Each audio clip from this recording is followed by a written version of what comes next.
Pozdravujem z Rúžového príbehu, dnes o modrých rúžiach. Toto nie je modrá rúža, je to Augusta Louisa od Tantau, uvedená na trh v roku 1999 a odporúčala by som pestovať skôr ju, než kupovať modré rúže niekde v kvetinárstvách. Augusta Louisa totižto kvitne a má prirodzenú farbu. Včera vo Vašci v zmrzlinárni jedna veľmi sympatická zmrzlinárka mala u seba úplne akvamarínovo modrú rúžu, ktorá nevoňala. Iba vyzerala modro. Pri modrých rúžiach, keď toto vidím, je mi trošku zle a smutno, pretože to bola určite biela rúža, kedysi namáčaná do vody s rozpustenou akvarelovou alebo akrylovou farbou.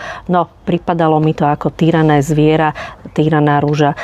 Naša Augusta Louisa je týraná momentálne iba vonkajšími vysokými teplotami v auguste v roku 2026 na Slovensku.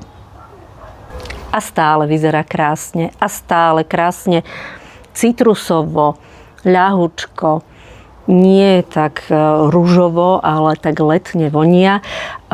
Odporúčala by som tej sympatickej zmrzlinárke, ale aj vám namiesto kupovania modrých rúží, ktoré zvednú, lebo neboli možno kupované z lásky, tak kupovať korene napríklad Augusty Louisy, ktorú môžete pestovať aj na balkóne alebo vo svojej záhrade a potom prídete, odstrihnete si ju same a dáte si ju krásne do vázy, rozjasní celú izbu nielen tou krinolínou, ktorú vytvorí v rámci pobytu v tejto váze, ale aj jednou z najkrajších vôní, ktoré aspoň my na juhu Slovenska vo svojej záhrade máme.